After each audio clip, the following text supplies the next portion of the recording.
오늘 설교 제목은 좀 깁니다. 신앙의 실격자가 아닌 내재하시는 그리스도를 따르는 신자가 되라. 부제로는 그리스도를 따르기 위한 속사람의 강건함과 내적 치유 이렇게 정했습니다.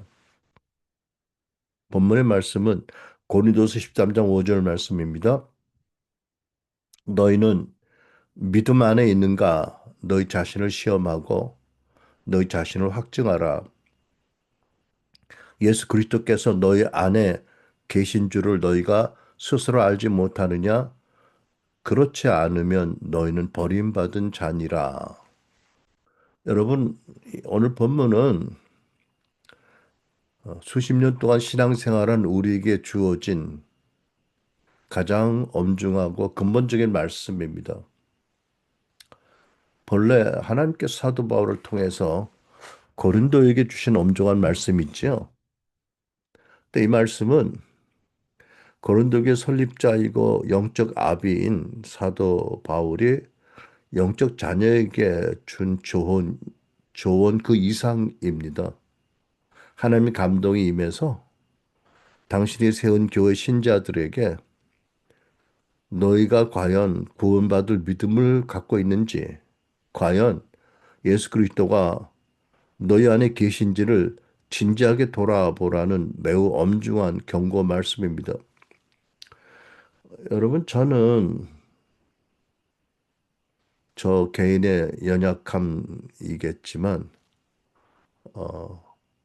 큰 은혜로 예수님 영접하고 목회자가 되어서 목회하면서도 오랫동안 내 안에 성령님이 계시다는 사실을 지식적으로는 알고 있었는데 경험적으로는 별로 알지 못했었어요. 그러다가 소위 리뉴얼을 만나고 나서 다양한 성령님의 나타남을 경험하면서 과연 하나님의 성령께서 그리스도 영이신 성령께서 우리 안에 계시는구나. 내 안에도 계시는구나를 그때 비로소 경험하고 믿게 된 것 같아요. 근데 이 말씀을 제가 여러분에게 전한 지 한 두세 달 됐잖아요. 예수 그리스도께서 너희 안에 계신 줄을 너희가 스스로 알지 못하느냐? 그렇지 않으면 너희는 버림받은 자니라. 이 말씀이 저에게 여러분에게 실체적으로 다가오기 위해서는 어떤 과정이 필요할 것 같아요. 그럼에도 불구하고 너무나 엄중한 말씀이기 때문에 우리가 거듭 생각해 보아야 할 것입니다. 먼저 우리가 하나님께서 왜 사도 바울에게 이런 말씀을 전할 영감을 주셨는지 한번 그 당시 고린도 교회의 그 배경 또 이 말씀을 전하게 된 목회적인 이유를 생각해 보겠습니다. 첫째는 고린도 교회 안에 사도 바울의 사도직에 대한 의심을 갖고 도전하는 사람들이 있었어요. 그들이 보기에 사도 바울이 외모적으로 약하고 용변술이 웅변술이 뛰어나지 않고 또 고린도 교회에서 생활비를 받지 않고 수고하고 애써서 자비량 사역을 했다. 뭐 이런 걸 들어서 참 사도가 아니기 때문에 그렇다라고 비난을 한 거예요. 참 사람들의 관점이 이상하지요. 어쨌든 그래서 사도 바울은 당신 개인의 유익을 위해서가 아니라 당신이 전한 복음을 위해서 당신의 사도 직분이 스스로 만들어낸 것이 아니고 사람들에게 받은 게 아니고 예수 그리스도께서 세우신 것을 변호해야만 했습니다. 특별히 고린도서 13장 3절에 보면 이는 그리스도께서 내 안에서 바울 내 안에서 말씀하는 증거를 너희가 구함이니라고 쓰셔서 교인들이 뭐를 의심했냐면 그리스도가 과연 바울 안에 계신가? 라고 의심했다는 거예요. 그래서 사도 바울은 역으로 이렇게 질문합니다. 만약에 너희들 안에 그리스도가 계시면 그리스도께서 내 안에 계시셔서 말씀한다는 증거를 너희가 구할 것이냐? 구할 수 있겠니? 라고 역으로 질문합니다. 여러분 이해가 되세요? 그리스도가 계시면 동일한 그리스도가 계시면 내가 바울과 함께 있다. 뭐 이런 사인을 말씀을 주실 거 아니겠어요? 그죠? 그러면서 만약 그리스도가 너희 마음 가운데 계시지 않다면 너희는 하나님으로부터 버림받을 수 있는 자가 된다. 버림받은 자가 될 수 있다고 경고하신 거예요. 어, 제가 보기에는 이 말씀이 오늘날 우리에게 어떻게 적용될까? 제가 보기에는 교회의 리더들에 대한 권위에 대한 도전, 의심하는 사람들에게 경고적인 교훈이 될 거라고 믿습니다.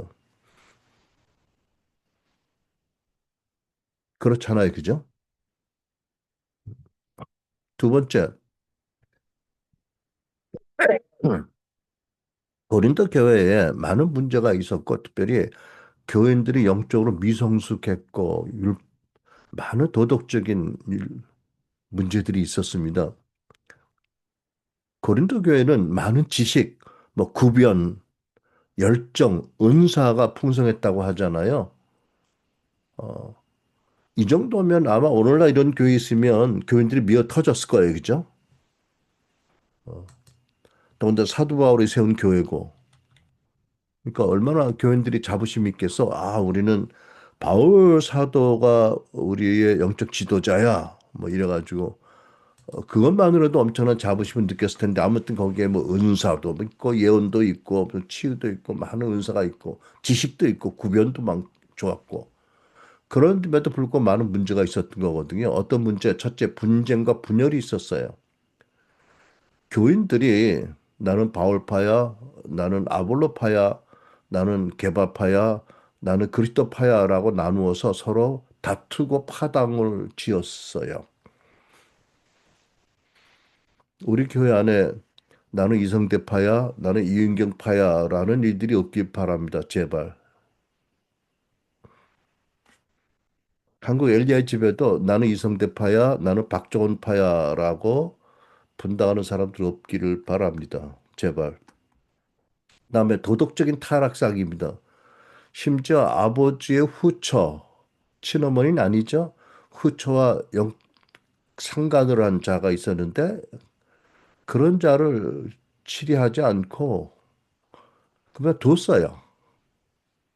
그래서 얼마나 자기들이 사랑이 많은지 이러고 얼마나 관용이 많은지 이런 증거로 삼았다는 거죠. 그다음에 우상의 제물에 쓰였던 그런 육고기를 먹느냐 마느냐 문제 가지고 또 다툼이 있었고요. 하여튼 교회 안에 여러 가지 성적 부도덕이 만연했습니다. 그다음에 무질서한 예배, 성찬에 유력한 자들이 먼저 와서 성찬의 음식을 다 먹고 사회적으로 유력하지 않은 사람들은 먹을 게 없게 하는 뭐 이런 참 성만찬을 더럽히는 그런 일도 있었고요. 그 다음에 부활 신앙에 대한 회의가 있었습니다. 일부 교인들은 부활을 믿지 않거나 오해했습니다. 그러니까 이런 문제들은 여러분 단순한 어떤 그 윤리적인 도덕적인 질서의 문제가 아니라 사도 바울이 보실 때 과연 저들 안에 구원에 합당한 믿음이 있느냐라는 심각한 인간적인 질문을 가지게 된 그런 상황이잖아요. 저들이 과연 구원받을 믿음이 있다면 예수께서 저들 안에 계시고 내재하시는 그리스도로 말미암아 성령의 열매가 나타나고 당연히 거룩하고 헌신된 삶을 살아야 될 텐데 그러니까 확실히 물어봐야 될 그런 필요성이 절감된 거잖아요. 그죠? 그래서 사도 바울이 너희 자신을 시험하고 확증하라 고 명령했습니다. 그러니까 너희가 혹시 유사 크리스찬 아니냐? 겉으로만 신자이고 실제로는 믿음이 없거나 아주 믿음이 연약한 상태에 있는 게 아니냐라는 걸 깨닫게 하기를 원했습니다. 저는요, 하나님께서 우리 AIM에서 성경 공부를 시작하도록 마음을 주셨고, 또 그 첫 번째 공부 주제가 고린도서여서 제가 우연같이 보이게 고린도서를 읽게 되고 이제 연구하게 됐잖아요. 그러면서 제가 이 말씀을 마음에 이렇게 담게 된 것이죠. 오늘 본문의 빛으로 잠깐 좀 현실적인 얘기를 좀 나누길 원합니다. 여러분 아시는 것처럼 사도 바울은 고린도에서 18개월 사역하고 교회를 세웠고 에베소로 사역지를 옮겼어요. 그리고 고린도 교회는 많은 교사들이 있었습니다. 사도 바울이 그러죠. 아비는 하나인데 교사 스승이 많다고. 그러니까 아비는 사도 바울이고 교사들이 많았는데 사도 바울이 떠난 다음에 핵심 목회자는 아볼로였어요. 그런데 하나님께서는 아볼로가 아니라 사도 바울을 통해서 고린도의 많은 문제를 다루게 하셨잖아요. 저는 제가 작년에 엘리야이즈 공동대표를 세우고 나서 어떻게 생각했냐면, 나는 이제는 뭐 다음 대표를 선임하는 일이나 학장을 선임하는 일 또는 내규를 정하는 중요한 일에만 내 의견을 제시할 뿐이고 행정에는 사역에는 일절 관여하지 않겠다고 생각했거든요. 근데 제가 고린도서를 읽으면서 내가 잘못 생각했다는 게 깨달아진 거예요. 사도 바울은 안 그랬거든요. 물론 디도나 뭐 디모데 같은 사람들은 당신의 제자니까 그렇다고 쳐도 특별히 아볼로는 제자가 아니거든요. 그런데 아볼로가 목회를 하고 있는데 사도 바울이 그 교회에 대해서 구체적인 죄와 여러 가지 문제에 대해서 다루고 조언하고 가르치잖아요. 근데 아볼로는 그거 언짢아하지 않았었어요. 아마 이게 하나님께서 원하시는 모습이었던 것 같아요. 사도적인 목회. 근데 저는 전에 제가 있었던 교단에서도 그렇게 배웠고, 많은 교회에서 뭐 교회를 창립한 뭐 목사가 떠나더라도 뭐 그 아들이 뭐 목회를 이렇게 직을 받아도 비난을 많이 받지만 일단 떠나면 아무 상관하지 않는 게 미덕이라고 받았거든요. 믿었어요. 그리고 나뿐 아니라 우리 엘리야이즈 모든 대표들이 이게 전통 교회의 그 관습이거든요. 전임 목사님은 후임 목사의 목회권을 보장하기 위해서 일철 관여하지 않는다. 이게 미덕이라고 배웠거든요. 근데 내가 고린도서를 읽다 보니까 글쎄 그게 교회의 여러 가지 경험으로 인해서 만들어진 전통이긴 한데 이게 성경적이 아니네 이런 생각을 들은 거죠. 특별히 우리는 사도라는 그런 오중사에게 직임을 믿는 그룹이잖아요.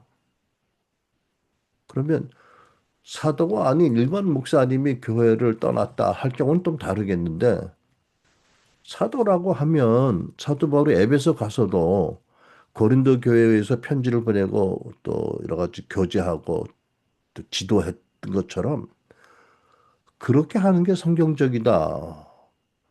라고 깨달아져서 이게 나부터도 전통적인 목회관을 가지고 성경적이 아닌 원리를 내가 믿었구나. 이런 오류를 깨달은 거예요. 물론 사도는 사랑의 마음으로 또 존중하는 마음으로 하지만 뭐 저도 마찬가지죠. 저도 사랑하고 존중하는 마음으로 내가 할 수 있는 부분을 하겠다. 근데 그게 계속 거절을 당하면 나는 그래서 사실은 포기했거든요. 그래. 그냥 이 사역을 잘 끌어만 주면 너무 감사하다. 그리고 그게 마땅하다고 생각했는데 오늘날 돌이켜보면 나도 전통적인 목회관에 잡혀 있어서 성경적인 원리를 내가 외면했구나. 이걸 깨달은 거예요. 그러니까 이게 어떻게 보면 문제의 원인이었던 거예요.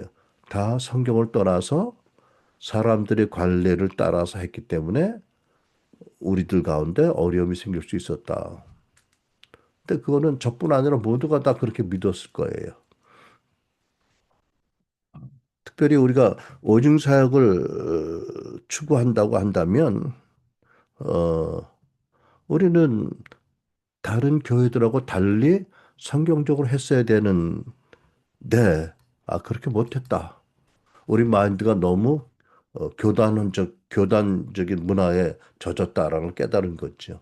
그러니까 하나님 보시기에 마땅하지 않았다라고 깨닫고 회개를 해야 된다고 믿습니다. 어, 또 하나는 그 한 십몇 년 전이죠. 서울의 그 오드브라 목사님 교회 샬롬 선교교회에서 왜 누구지? 그 미국의 엘라이자 하우스 샌퍼드 목사님의 2대 대표로 있었던 누구지? 이름이 생각이 안 나. 페베이트 목사. 로버트 페베이트 목사가 와서 설교할 때 내가 통역하면서 내가 깜짝 놀랐거든요. 미국 엘라이자 집에서 정확히 얼마 되는지 모르는데 한 15년쯤이나 20년쯤 될 것 같아요. 추측해서. 거기 리더들이 모여가지고 샌퍼드 목사님 부부를 은퇴시키려고 모의를 뭐 회의를 했대요.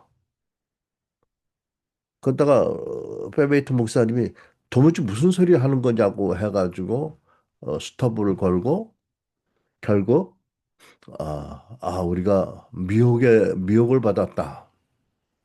그래서 단체로 회개하고 단체 축사를 받았다는 얘기를 들었어요. 그래서 그때만 해도 어떻게 이런 일이 있었을까 생각했는데 지금 생각해 보면 얼마든지 그럴 수 있겠구나. 보통 사람들이니까 우리가 다. 그 예를 들면 바울과 바나바도 보면은 성경에 있듯이 바나바의 조카 마가를 데리고 가느냐 마느냐 문제로 둘이 심히 다투고 헤어지잖아요. 그죠? 그럼 누가 잘한 거야? 누가 가해자고 누가 피해자야? 뭐 그런 관점으로 볼 게 아닌 거예요. 그죠? 다 겸비해서 우리가 다 부족한 인간이어서 예수님이 아니니까 우리가 다 연약하구나. 아무리 위대한 바울 사도도 그렇고 아무리 온유한 바나바 사도도 그렇고 인간은 다 유약한 부분이 있구나라고 받아들여야 되지 않을까. 미국 엘리야 집에서도 설립자 존 앤 폴라 샌포드를 강제로 은퇴시키려고 하다가 회개하고 단체 축사해 받았다는데 이런 일이 왜 하나님 보시기에 중요한 일이고 마귀가 매우 미워하는 일이니까 이런 미혹이 있을 수 있구나라는 걸 깨닫게 됩니다. 아무튼 여러분, 저는 우리 엘리야의 집의 리더십에 이번에 많은 분들이 떠나는데 제가 보기에 여러 가지 이유가 있지만 그 중에 하나는 우리가 가지고 있는 마인드가 장로교회 이런 일반 교단 교회의 마인드가 있었기 때문에 고린도서나 다른 바울의 서신서에 보는 것처럼 사도적 리더십에 대한 이해가 없기 때문에 나도 없었지만 하나님이 그 갈등 가운데 조정을 하셨다라고 믿어집니다. 조정을 하셨다, 성경적으로. 그리고 리더십 가운데 갈등이 있으면 누가 특별히 잘못하지 않았다면 권위 순서에 따라 하나님께서 이렇게 이끌어 가시지 않겠어요, 그죠? 제가 고린도서를 보면서 설교를 준비하면서 이런 것들이 이렇게 깨달아져서 여러분들이 많이 염려하기 때문에 제가 이것을 좀 나누고 싶었습니다. 그 다음에 이제 세 번째 본문을 설교로 돌아가서 그리스도께서 너희 안에 계시지 아니하면 너희는 버림받은 자라는 말씀이 굉장히 충격적이잖아요. 버림받은 자는 실격자, 시험에 통과하지 못한 자, 불합격한 자, 가치가 없는 자라는 뜻이거든요. 그러니까 구원을 받지 못한 자라는 거죠. 그러니까 좀 극단적인 예로 그 천국에 들어갈 때 그 마지막 날 뭐 천국에 들어갈 때 양과 염소의 그 재판의 비유가 생각나는데 내가 양인 줄 알고 양의 줄에 섰거든.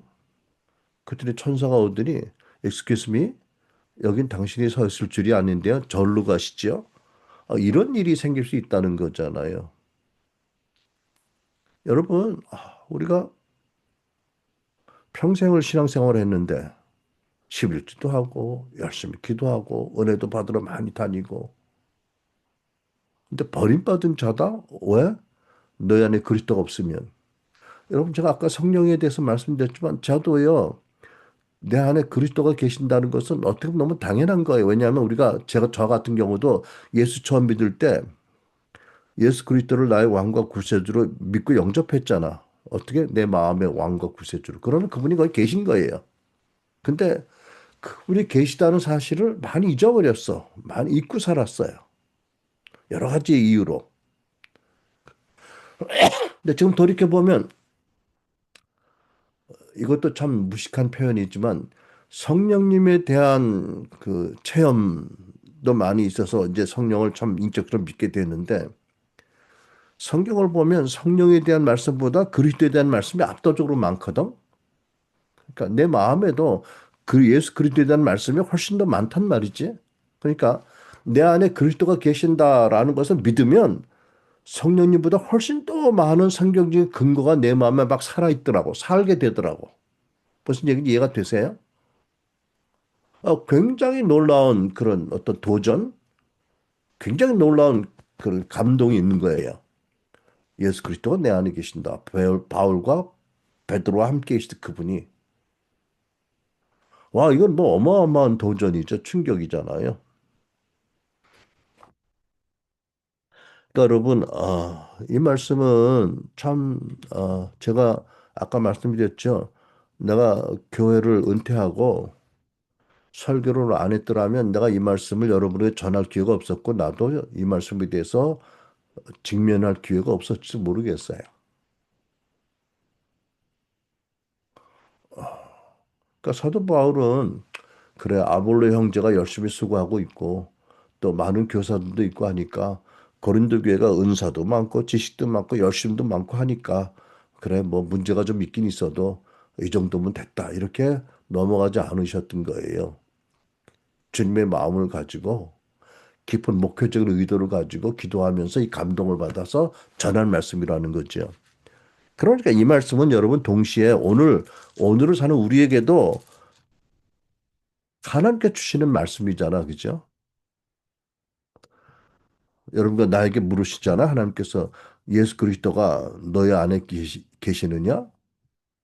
네가 그것을 알고 있느냐? 만약 알지 못한다면 너는 버림받은 자가 될 것이다. 끔찍한 일이죠. 상상만 해도요. 근데 여러분 이 말씀에 대해서 생각해 보니까 우리가 그리스도께서 우리 안에 계심을 알려고 한다면 반드시 필요한 필요한 것들이 있어요. 첫째는 뭐냐면 예수 그리스도가 믿는 거듭난 신자 안에 마음 안에 계신다는 진리를 믿어야 돼요.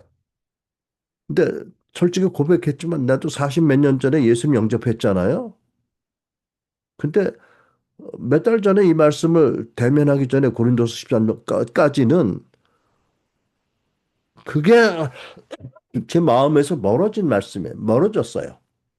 성령님이 더 가까이 계시고 또 뭐 내적 치유도 뭐 많이 생각을 해야 되고 뭐 여러 가지 치유관도 역사하시는 성령님의 역사 뭐 이런 것 어쨌든 그러니까 사도 바울이 이 진리를 명백하게 가르치는 거예요. 다시 리셋하는 거죠. 네가 왕과 구세주를 영접한 그리스도가 너희 마음에 계신다. 모르느냐? 그럼 너는 실격자다.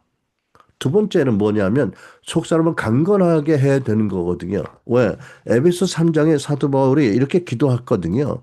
여러분 에베소를 보면 에베소 교인들은 이미 복음을 듣고 믿었고 성령으로 인침받은 교인들이에요. 근데 그들을 위해서 사도 바울이 뭐라고 기도했냐면 에베소 3장 14절로 19절에 그러므로 내가 하늘과 땅에 있는 각 족속에게 이름을 주신 아버지 앞에 무릎을 꿇고 비노니 그 영광의 풍성함을 따라 그 성령으로 말미암아 너희 속사람을 능력으로 강건하게 하시며 보세요.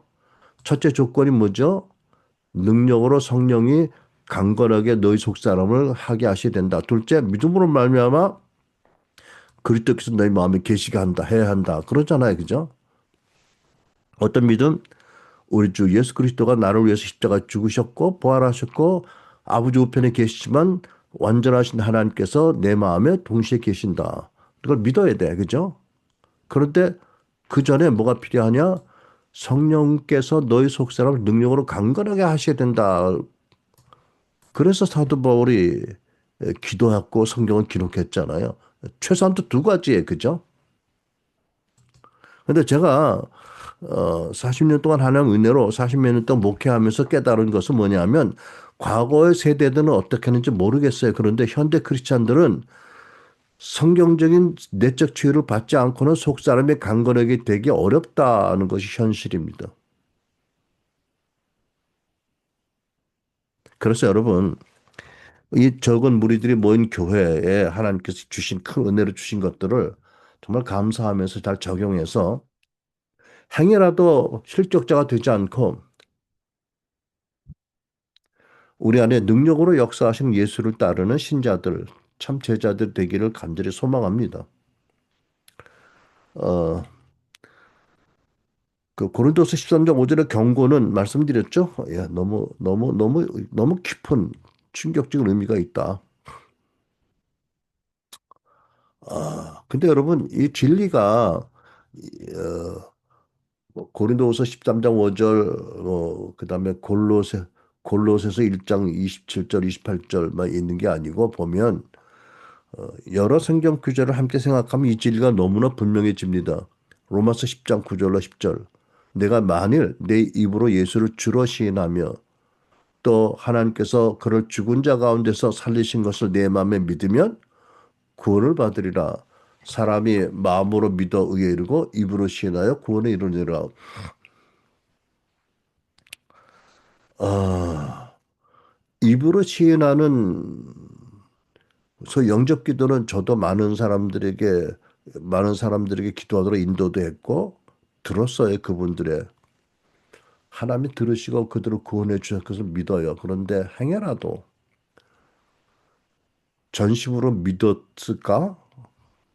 근데 사실은 성경의 교훈을 보면 사람들은 참 더디 믿는 그런 마음이 완악함이 있기 때문에 글쎄 전심으로 그때 믿었을까 하는 거에 대해서는 많은 생각을 해야 될 필요가 있어요. 그러니까 그때 영접 기도를 했더라도 점차적으로 신앙생활을 하면서 마음에서 온전히 믿어지고 그때 구원받은 사람도 있겠고 뭐 사람마다 다 다르지만 아무튼 중요한 건 뭐냐 교회에서 세례 문답을 받아서 또 단순한 그런 지적 동의라든지 또는 세례 같은 종교적인 의식에 참여함으로는 구원을 보장받을 수 없다. 그죠? 정말 나 같은 죄인을 위해서 하나님이 아들을 십자가에 못 박게 하셨구나. 그 예수님의 십자가의 대속으로 내가 용서를 받았고 부활하신 예수님 안에서 내가 거듭나서 하나님의 아들이 되었고 지금도 내가 많이 부족하고 죄를 짓고 있지만 하나님이 예수 안에서 나를 참으로 사랑하신다라는 그 고백이 저절로 나오는 것이 마음에 믿는 거 아닐까. 심지어 마태복음 7장에 예수님의 이 말씀 참 어려운 말씀이 있어요. 내가 주의 이름으로 선지자 노릇하고 귀신을 쫓아내고 권능을 행했다. 근데 예수께서 내가 너희를 도무지 알지 못한 자라고 말씀하세요. 그러니까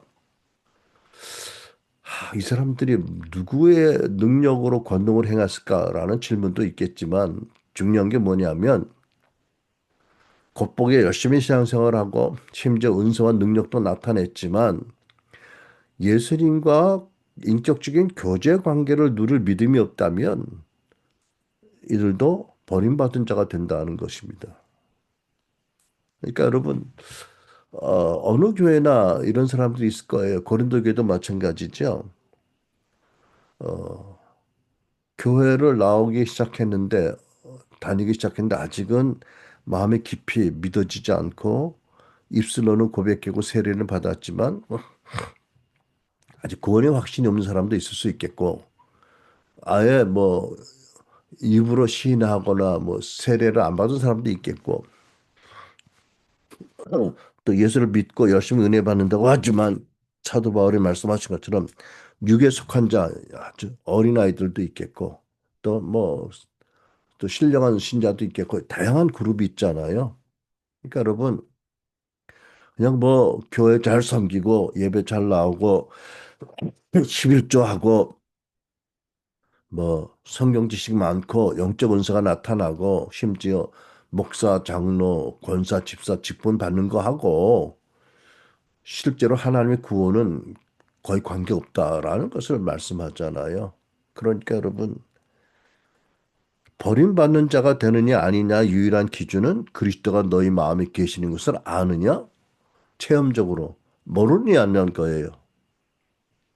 이거는 교리적인 어떤 성경 지식을 묻는 질문이 아니잖아요. 이거는 예수께서 자기 안에 계심을 체험하고 확신해야 된다는 것을 말씀하잖아요. 그죠?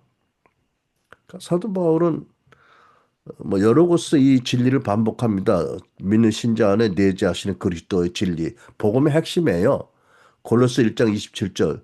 너희 안에 계신 그리스도니 곧 영광의 소망이다.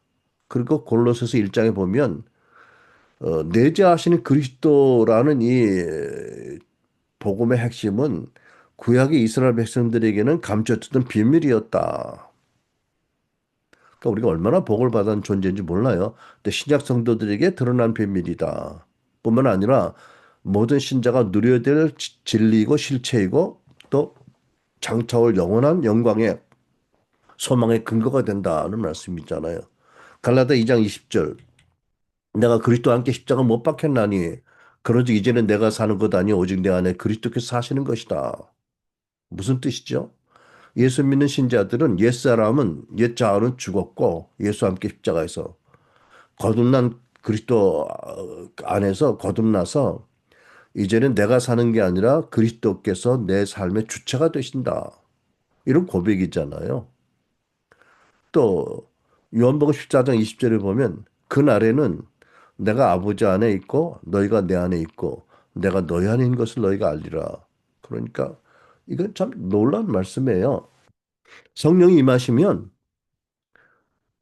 그리스도가 아버지 안에 계시고 그리스도 안에 신자들이 있고 여러분과 내가 있고 여러분과 내 안에 그리스도가 계신 것을 알게 될 것이다.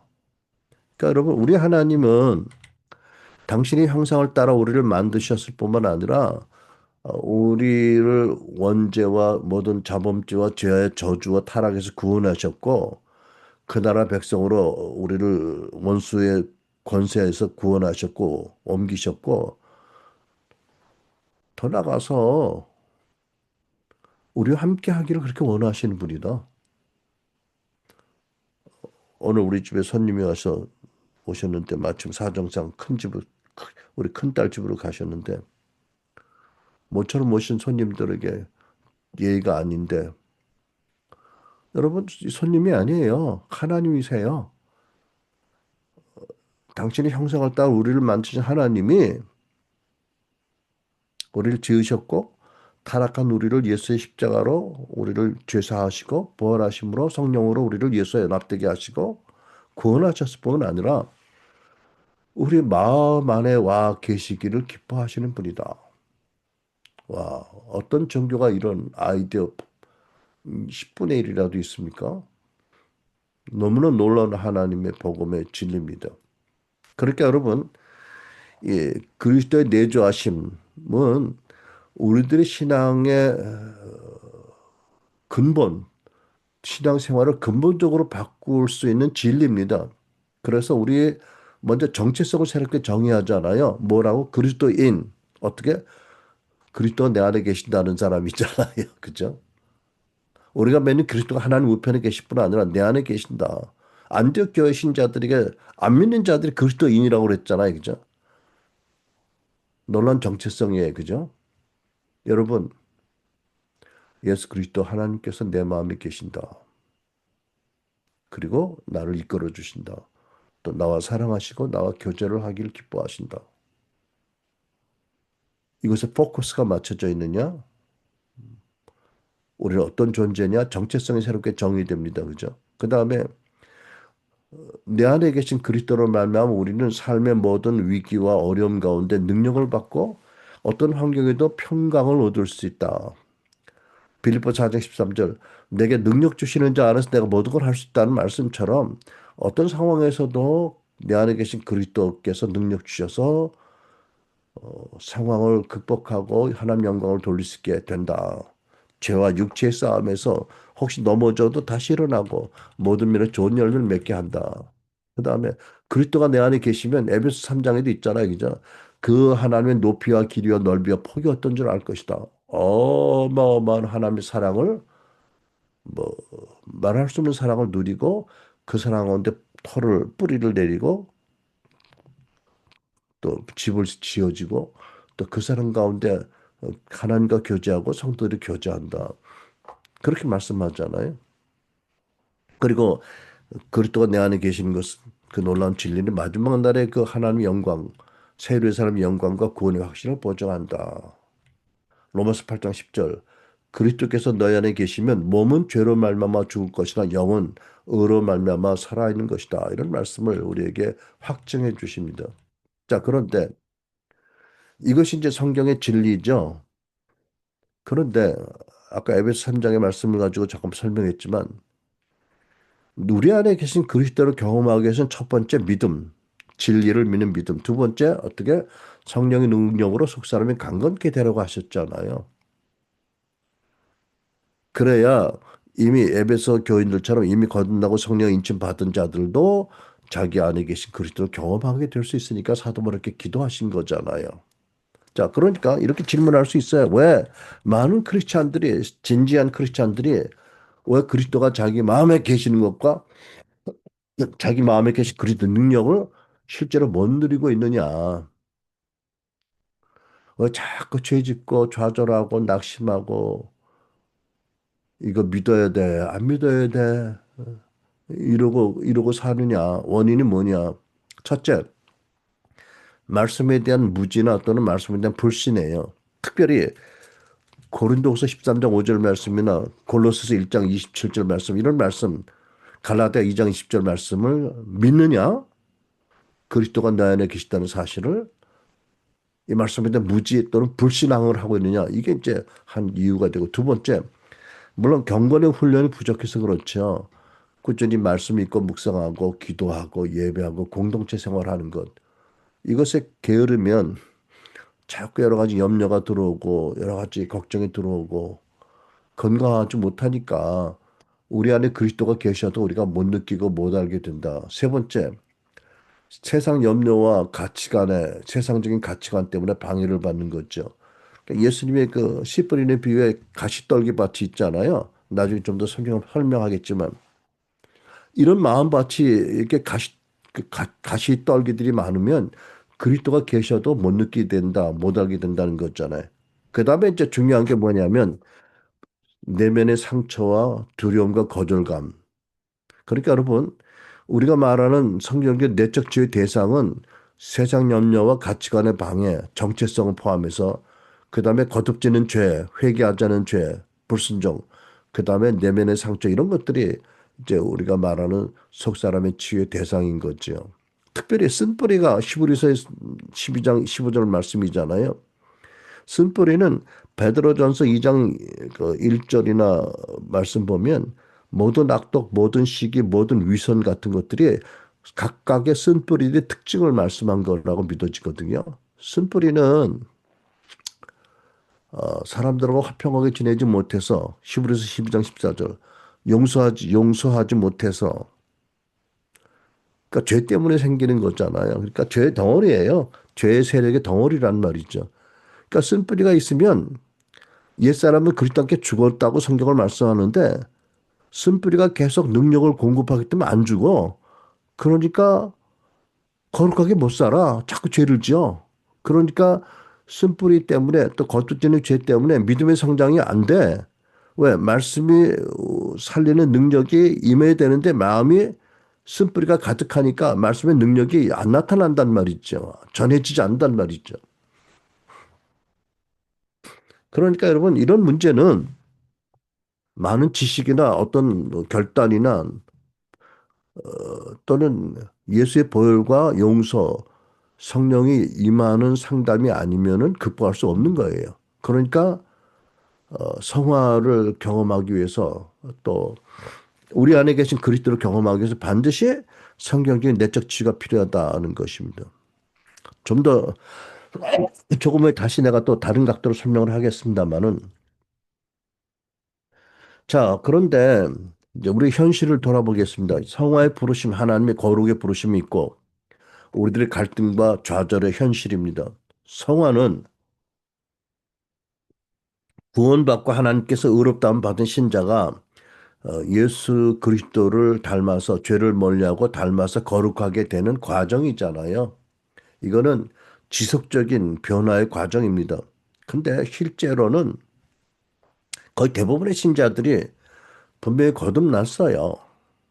근데도 불구하고 자꾸 속에서 올라오는 육신의 정력, 미혹, 죄의 욕구와 싸우다 지치고 그러다가 절망에 빠지고 죄를 지으니까 자꾸 무능감에 눌리고 처음 믿을 때 기쁨과 평안, 자유함, 첫사랑을 잃어버리고 좌절하는 것이 현실입니다. 네. 왜 그러느냐? 첫째, 성장과 성화를 이끄는 성령께 순종하지 않고 협력하지 않기 때문이다. 그러니까 성령께서 말씀과 성도들의 조언을 듣고 죄를 책망하시는데 회개하지 않으니까 안 듣고 또 성령께서 마음을 새롭게 하시는데 순종하지 않으면 옛사람은 생명력은 그대로 남아있고 그리고 마귀에게 계속 틈을 주게 되니까. 그런데 여러분 안타깝게도 많은 교회가 성령님에 대해서 혼동할 수 있다라는 이유로 잘 말씀 안 해요. 심지어 제가 이번에도 크루즈 가가지고 우리 그 장로교회 장로된 우리 그 조카하고 이렇게 얘기를 했는데 그 친구는 기도의 능력은 얘기하는데 성령의 능력은 얘기하지 않더라고. 그러다가 챗 GPT한테 물어봤어. 복음주의 교인들이 성령의 능력이라는 단어를 안 쓰고 기도의 능력이라는 단어를 쓰는 것 같은데 이게 내가 단편적인 경험이냐 보편적인 경험이냐 그랬더니 보편적이래. 그래서 왜? 그 사람들은 성령에 대해서 강조하다 보면 잘못된 왜곡된 성령에 대한 이해 때문에 어려움을 갖게 될까 봐 조심해서 그렇다는 거지. 근데 말이 돼? 이단의 가장 중요한 원칙이 뭐지? 삼위일체론이거든. 아, 그러면 성부, 성자 기도를 하지 왜 성령을 넣어? 아, 원래 조카라도 답답하더라고, 이 장로교 장로. 그러니까 성화에 대해서 가르칠 수가 없는 거지요. 성령에 대해서 제한하니까 음성 듣지 못하게 하고 예언도 제한하고 그러면 성령 커뮤니케이션을 못하니까 성령이 하시는 일을 순종을 못하잖아. 그 다음에 치유되지 않은 상처와 쓴뿌리가 있고 그래서 거듭 죄를 지는 문제가 있잖아. 그죠? 여러분 보세요. 아까도 말씀드렸듯이 베드로전서 2장 1절로 2절, 야고보 1장 21절 보면 죄를 자꾸 짓고 있으면 우리 영혼을 구원할 바 말씀의 능력이 온유한 심령으로 통해서 받아들여야 되는데 안 된다는 거잖아요. 보세요. 성경 지금 많은데 영적인 성장을 못하는 사람들 얼마나 많은지 몰라. 그러니까 교회마다 갓난 아이들이 많다는 거지. 영적인 갓난 아이들이. 그러니까 다 자기 젖달라고 그러고 기저귀 갈아달라고 그러고 아우성 치고 목회자는 바쁘고 힘들고 이렇다고 누가 어느 책에 썼더라고. 그게 좀 지나친 과장일지 몰라도 그게 사실이거든. 아니 악독과 시기 원망하는 죄를 버리고 온유한 마음으로 말씀을 받으라고 했는데 회개를 안 하고 계속 죄를 지니까 말씀을 듣긴 들어도 그 말씀의 능력이 임하지 않잖아. 우리 영혼에. 이게 죄 때문에 죄를 거듭지니까 판단하는 죄, 비교하는 죄, 원망하는 죄 계속 지니까 우리 안에 계신 그리스도를 경험할 수 있어 성화가 시작이 될 수 있냐고. 그러니까 이런 문제는 어떤 행동 교정을 제한하거나 새로운 관점을 갖게 하거나 뭐 공감과 위로를 주는 것만으로는 해결되지 못하는 근본적인 문제가 있다. 문제다.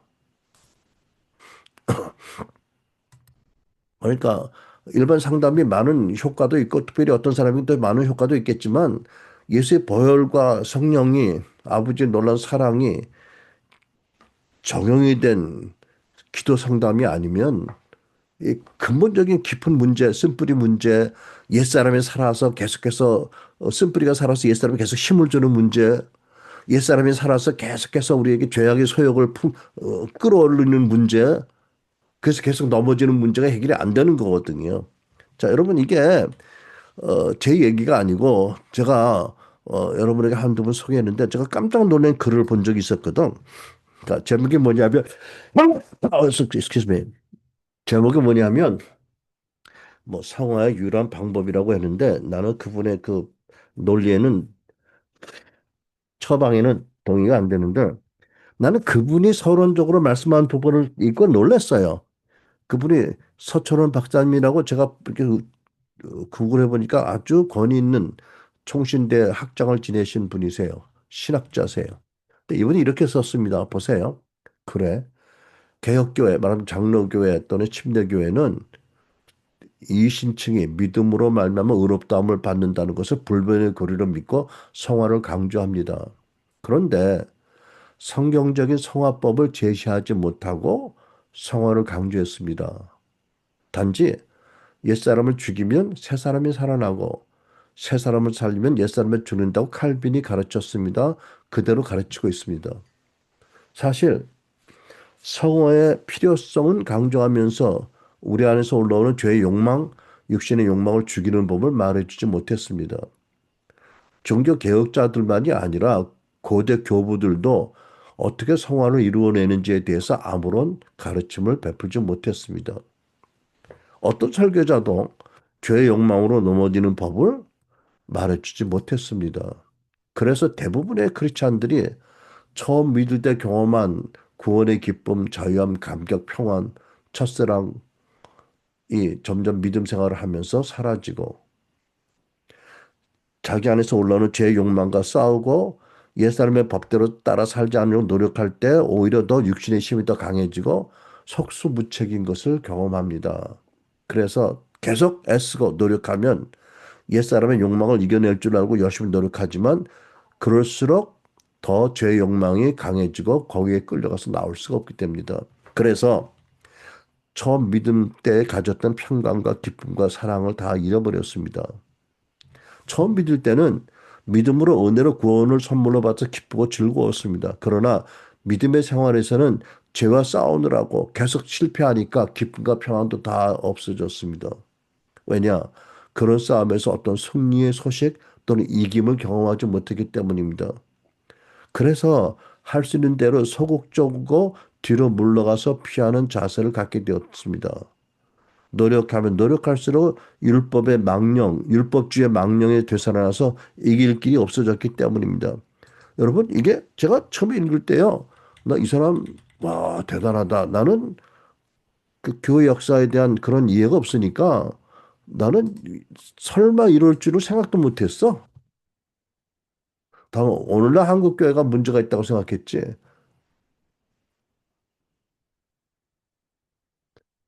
이게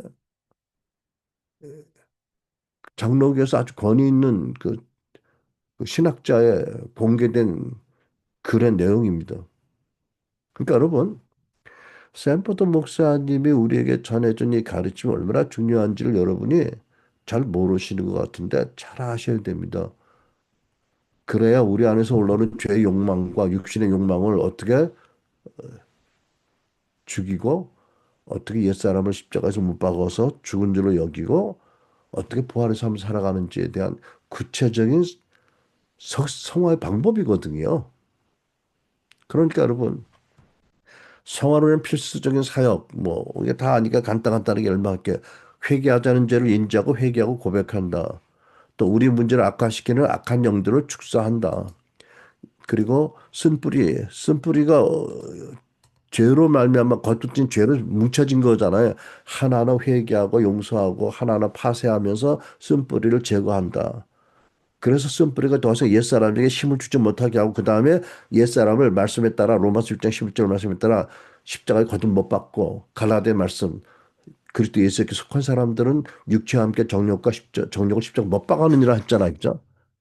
거듭 못 박을 때 비로소 우리 안에 있는 죄악의 세력이 약해지고 우리가 더욱 죄악의 욕망을 싸우고 이기는 승률이 높아지면서 우리가 승리의 기쁨을 가지고 성화의 길을 갈 수 있다는 거잖아요. 물론 우리가 내재하시는 그리스도로 말미암은 신자의 새로운 정체성을 세워지는 것도 우리 속 사람의 치유의 한 중요한 방편이고 그 다음에 우리가 엘라자우스를 수료한 사람들에도 당부하지만 하나님 말씀을 사모해야 되죠. 이제는 치유받은 깨끗하고 순전한 마음으로 이제 말씀을 사모해서 그 말씀이 온유한 마음으로 말씀이 들어오도록 말씀의 능력이 말씀을 계속 사모해야 되죠. 그 다음에 구원해주고 우리의 믿음을 주시는 예수님을 계속 바라봐야 되잖아요. 그래서 더 큰 영광으로 고린도 3장 8절 더 큰 영광으로 변화된 성화된다는 말씀을 계속해서 우리가 성화의 길을 가도록 해야 된다는 거죠. 여러분, 저는요 아마 하나님께서 나에게 이 말씀 전하라고 아마 엘리야스 대표 다시 세우신 것 같아. 나도 하고 싶지 않았는데. 그럼 나를 못 믿으셨나? 내가 대표 안 되면 이거 안 할 거라고 생각하셨나? 모르지. 또 안 할 수도 있지. 뭐 은퇴했으면 좀 편안하잖아, 그치? 그러니까 엘리야후스가 치유의 집이 아니라 성화의 집으로 가야 된다. 누가 그랬는데 하나님이 그러셨나? 그러신 줄 믿는데 뭐 그런 것들 하라고. 너희 둘이 화합하고 잘 있지 못하면 이성대 너 남아서 이거 해라. 너는 그동안 수고했으니까 쉬어라. 이렇게 하셨나? 그렇게 믿어져요? 자, 마지막으로 여러분 사도 바울이 뭐라고 그래요? 내 속에서 능력으로 역사하는 이 역사를 따라 힘을 다해 수고한다고. 이게 사도 바울의 놀라운 능력의 근원의 공개예요. 자기 지식, 자기 열정이 아니거든요. 들이켜 떨림으로 자기 안에 그리스도가 나타나기를 구한 거잖아요. 이게 초대교회의 권능의 역사잖아요. 미문의 안전병기를 일으킨 베드로, 요한인가? 우리가 경건해서 아니고 우리가 기도를 많이 해서 아니라고 그랬잖아. 그죠? 하나님이 그리스도를 높이셨다고요. 이게 잃어버린 능력의 근원인 거거든요. 현대교회가 이것을 가리키지 않고 있어요. 왜? 속사람이 치유되고 속사람이 강건케 되고 그리고 믿음으로 예수께서 우리 안에 계신 것을 안 믿으니까 그 능력이 나타날 수 없잖아요, 여러분. 그러니까 여러분께서 이 순환교회, 이 조그마한 교회에 주신 하나님의 은총을 깊이 감사하면서 교회 크기에 따라서 말씀의 능력이 다른 것도 아니고 하나님 주신 은혜를 잘 깨닫고 오늘 저가 여러분이 고린도서 13장 5절에 엄중한 경고 말씀 앞에 바로 서기를 바랍니다. 버림받은 실격자가 되지 않기 위해서 과연 내 안에 예수 그리스도가 계시는지 철저히 점검해야 된다.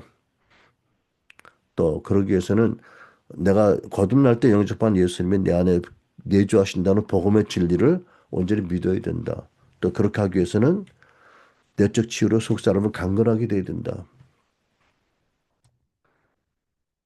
이렇게 할 때 우리는 정말 사도 바울이 우리에게 전하려고 애썼던 그 진리, 생명의 진리, 능력의 진리를 따라 살 수 있는 진정한 제자가 될 수 있다. 그것이 여러분 교회를 살리는 비밀이에요. 청년들이 왜 교회를 떠난다고? 장로들이나 교회에서 주보에다가 헌금자 명단 넣거나 이런 것 때문에 시험 들어서 나갔다고? 그렇게 말하는 사람도 있겠지. 그러나 신자들 안에 그리스도가 살아계신 것을 경험했다면 죽어도 안 나가죠. 어떻게 나가겠어? 나도 그렇게 되고 싶을 텐데.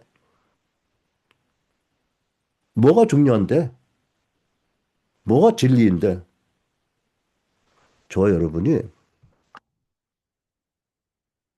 더 이상 내 안에 계신 그리스도로 살아가는 갈라디아 2장 20절 말씀을 삶으로 고백해서 진짜 우리가 믿는 믿음이 다른 종교와 비교할 수 없는 생명의 종교이고 그 하나님이 우리와 함께 계시기를 기뻐하셔서 우리와 함께 하시는 말할 수 없는 누구도 생각하지 못할 진리의 종교인 것을 우리가 삶으로 경험하고 자랑하고 섬기고 나타나는 우리 순환교회 성도 여러분 다 되시길 축원합니다. 하면 기도하겠습니다. 여러분 다 같이 통성으로 기도하실까요? 여러분들은 뭐라고 기도하실지 모르겠는데 여러분들 과연 여러분들 안에 예수 그리스도 베드로와 함께 하셨던 야고보와 함께 하셨던 그 예수님이 여러분 마음에 계신 것을 알고 계셨는지 분명히 영접해서 모시긴 했는데 마음에 염려와 근심이 많아서 그분을 안 보았든지 또는 치유받지 못한 상처들이 많아서 속사람이 강건해지지 못해서 그분을 경험 못했든지 또는 그리스도가 우리 안에 계신다는 진리를 믿지 못해서 그랬든지 아무튼 어떤 이유가 있었다면 회개하고 주님 말씀이 진리대로 살아갈 수 있는 그래서 정말 생명의 능력을 나타내는 사도 바울 같은 제자가 되게 해달라고 기도해야 될 줄 믿습니다. 통성으로 기도하겠습니다. 기도합니다.